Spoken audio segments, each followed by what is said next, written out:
locked the door. Why didn't you report it sooner? He said if I called the police, he would murder me. Dick came in with a mug of tea, which he handed to Liz. The doorbell rang. That'll be the doctor, said Hamish. Dr. Williams was a small, gnarled man with a sagging grey face. Let's go into the bedroom, Liz, he said.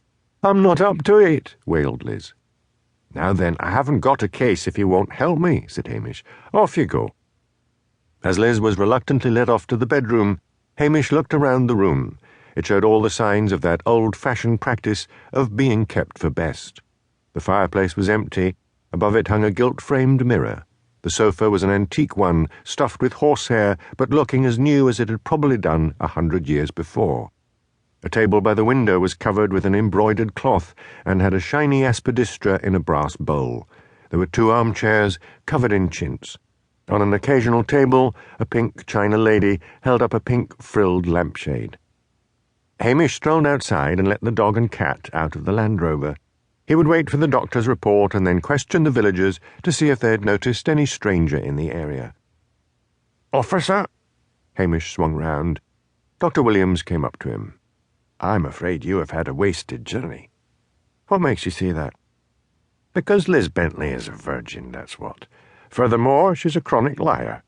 Last year she told everyone she had terminal cancer when I was away on holiday. The villagers were so sympathetic they gave her little gifts. I soon discovered when I came back that it was all lies. She said she was attending the hospital at Strathbane for chemotherapy. I phoned them up and they'd never heard of her. When I challenged her, she said it was a miracle.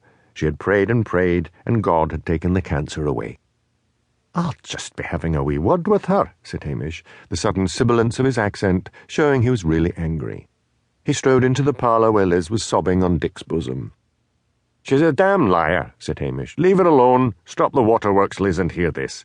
I should charge you with wasting police time and get you to pay for the petrol it costs to get here. I suggest you start to see a psychiatrist. Don't ever dare phone me again. Come on, Dick. It's called Munchausen syndrome, said Dick as they drove off. You know, it's where a body keeps lying to get attention. I mind a case in Strathbane where a woman kept making her children sick, so that everyone would sympathise with her. Pah, said Hamish. Let's find somewhere to eat. They stopped at the Kinlochbervie Hotel and had a pleasant lunch in the bistro. It's a sad thing to have a mental problem like that, said Dick. I mean, they can't stop. Do you mean that damn woman is going to plague us with another lie? Said Hamish. She'll probably make herself ill or something. But Lochdew during the next week settled down into its peaceful ways. The only great change in the village was that the old schoolhouse had been closed down and the children were now bussed into Strathbane. The school had been turned into a house and had just been bought by an English couple, a Mr. and Mrs. Lee. Hamish, knowing they had just moved in, strolled along to welcome them to the village. Dick came as well. I'm right curious to know what it looks like now, said Dick. It was a prime location, thought Hamish, facing as it did the long sea loch.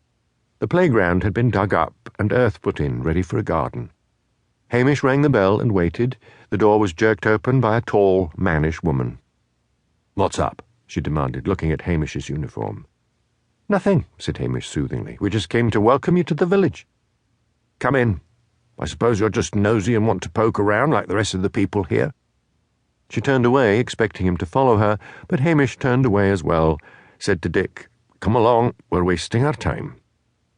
When Mrs. Lee came back to the door and peered along the waterfront, it was to see the tall figure of Hamish and the smaller figure of Dick heading towards the police station.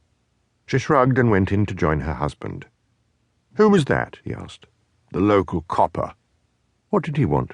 Said he wanted to welcome us to the village, only wanted to nose around like the rest of them. I told him so, and he got the huff. Mr. Frank Lee was a small, fussy little man with grey hair and a small, wrinkled, brown face like a walnut. For God's sake, Bessie, we don't want to antagonise the local fuzz. Go and apologise. Go yourself. All right.